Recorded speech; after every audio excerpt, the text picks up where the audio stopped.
Assalamualaikum warahmatullahi wabarakatuh. Salam Om Swastiastu, nama budaya, dan salam kebajikan.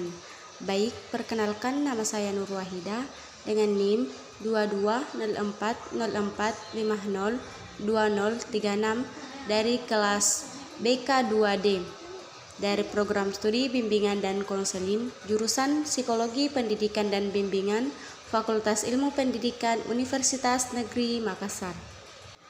Baik, di sini saya akan memenuhi tugas Sosiologi Antropologi Pendidikan dengan dosen pengampu Bapak Aswar SPD MPD dengan judul Fenomena Sosiologi Pendidikan dan Perubahan Sosial. Nah, yang pertama yaitu sosialisasi dan penyesuaian diri, di mana sosialisasi dan penyesuaian diri di lingkungan sekolah ataupun kampus. Fenomena sosiologi yang terkait dengan sosialisasi dan penyesuaian diri adalah saat seorang siswa baru masuk ke sekolah. Saat pertama kali masuk, siswa tersebut perlu belajar untuk beradaptasi dengan lingkungan baru, mengenal guru dan teman kelas, memahami aturan-aturan sosial di sekolah, dan mengembangkan hubungan sosial yang baru. Proses ini melibatkan sosialisasi, yaitu pembelajaran norma-norma dan nilai-nilai sosial dalam masyarakat pendidikan. Nah, selanjutnya yang kedua yaitu pranata dan stratifikasi sosial, di mana pranata dan stratifikasi sosial ini di dalam konteks pendidikan terdapat pranata-pranata sosial seperti sistem sekolah itu sendiri, peraturan sekolah, struktur kekuasaan di antara guru dan siswa, serta hierarki di antara staf dan siswa. Pranata-pranata ini mempengaruhi interaksi dan perilaku di dalam lingkungan pendidikan. Selain itu, ada juga stratifikasi sosial dalam konteks pendidikan, seperti perbedaan kelas sosial, ekonomi, atau budaya antar siswa-siswi. Stratifikasi ini dapat mempengaruhi kesempatan pendidikan, akses ke sumber daya pendidikan, dan kesetaraan dalam proses pembelajaran. Nah, selanjutnya bagian 3, mobilitas sosial. Mobilitas sosial. Pendidikan memiliki peran penting dalam mobilitas sosial di sekolah ataupun di kampus. Terjadi pergerakan sosial antar siswa dari keluarga dengan latar belakang yang berbeda-beda. Proses pendidikan dapat memberikan kesempatan kepada siswa untuk mencapai mobilitas sosial vertikal, yaitu perpindahan dari satu sosial ke kelas sosial yang lebih tinggi melalui pendidikan yang lebih baik. Pendidikan dapat menjadi jembatan untuk mengurangi kesengajaan sosial dan memberikan kesempatan yang lebih adil bagi semua siswa. Nah, selanjutnya perubahan sosial. Pendidikan juga merupakan faktor yang berpengaruh terhadap perubahan sosial di dalam lingkungan sekolah ataupun kampus. Perubahan sosial dapat terjadi melalui adanya inovasi-inovasi dalam pendidikan, pengenalan kurikulum baru, atau pengembangan teknologi pendidikan. Misalnya, adopsi teknologi informasi dan komunikasi dalam proses pembelajaran dapat merubah cara siswa belajar dan berinteraksi di dalam kelas.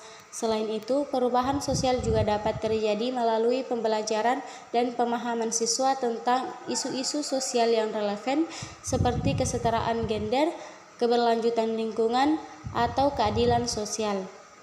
Nah, secara keseluruhan fenomena-fenomena sosial di lingkungan pendidikan seperti sosialisasi, penyesuaian diri, pranata sosial, stratifikasi sosial, mobilitas sosial, dan perubahan sosial saling terikat dengan pendidikan.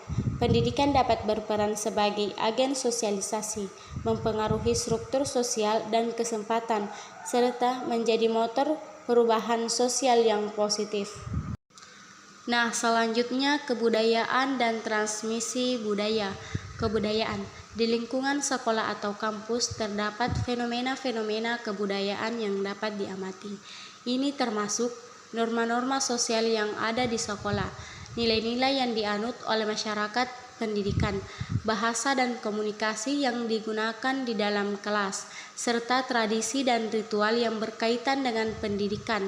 Setiap sekolah atau kampus memiliki kebudayaan uniknya sendiri yang mencerminkan identitas dan nilai-nilai yang dijunjung tinggi oleh komunitas pendidikan tersebut. Nah, selanjutnya yaitu transmisi budaya. Transmisi budaya merupakan proses di mana budaya dikomunikasikan dan ditransfer dari generasi ke generasi. Di konteks pendidikan, transmisi budaya terjadi melalui proses pembelajaran dan pendidikan. Guru sebagai agen transmisi budaya berperan dalam menyampaikan pengetahuan, nilai-nilai, dan keterampilan kepada siswa. Siswa juga dapat mengambil peran aktif dalam proses ini dengan berbagi pengetahuan dan pengalaman mereka sendiri. Transmisi budaya dalam pendidikan memainkan peran penting dalam mempertahankan dan mengembangkan identitas budaya dan nilai-nilai yang diwariskan. Nah, selanjutnya budaya-budaya belajar dan pendidikan multikultural. Budaya-budaya belajar. Budaya-budaya belajar merujuk pada cara-cara unik di mana individu dan kelompok belajar di lingkungan pendidikan. Setiap sekolah atau kampus memiliki budaya belajar yang khas yang mencakup metode pembelajaran yang digunakan, interaksi antara siswa dan guru, ekspektasi terhadap prestasi akademik, dan nilai-nilai yang dianut terkait dengan pendidikan. Budaya belajar dapat mempengaruhi motivasi, keterlibatan, dan pendekatan belajar siswa. Nah, selanjutnya pendidikan multikultural, di mana di lingkungan sekolah atau kampus yang multikultural, pendidikan multikultural menjadi fenomena yang relevan. Pendidikan multikultural bertujuan untuk mengakui, menghargai, dan menghormati keberagaman budaya, latar belakang, dan pengalaman siswa. Hal ini dilakukan dengan memperkenalkan kurikulum yang mencakup berbagai perspektif budaya, mengadopsi metode pengajaran yang inklusif, dan mendorong dialog antar budaya di dalam kelas. Pendidikan multikultural juga berperan dalam membentuk sikap toleransi, saling menghormati, dan pemahaman antar budaya di kalangan siswa. Sosialisasi dan penyesuaian diri.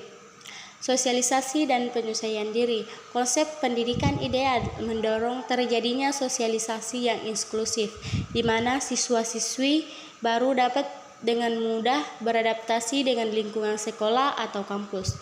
Namun, dalam kenyataannya, beberapa siswa mungkin menghadapi kesulitan dalam penyesuaian diri. Mereka mungkin merasa canggung, tidak diterima oleh kelompok sosial tertentu, atau mengalami kesulitan dan memahami aturan dan norma-norma sosial yang berlaku.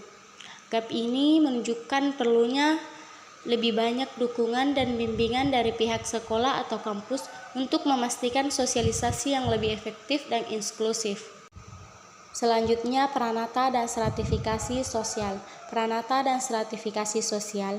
Konsep pendidikan ideal menyusun prinsip kesetaraan dan kesempatan yang adil bagi semua siswa, tanpa memandang latar belakang sosial, ekonomi, atau budaya mereka. Namun, dalam realitasnya, terdapat fenomena stratifikasi sosial di sekolah atau kampus, perbedaan dalam akses terhadap sumber daya pendidikan, kesempatan belajar yang beragam, atau perlakuan yang tidak adil berdasarkan kelas sosial masih ada. Ini menunjukkan bahwa meskipun pendidikan berpotensi menjadi agen perubahan sosial, masih ada hambatan struktural yang perlu diatasi untuk mencapai kesetaraan dalam pendidikan. Selanjutnya, mobilitas sosial. Mobilitas sosial.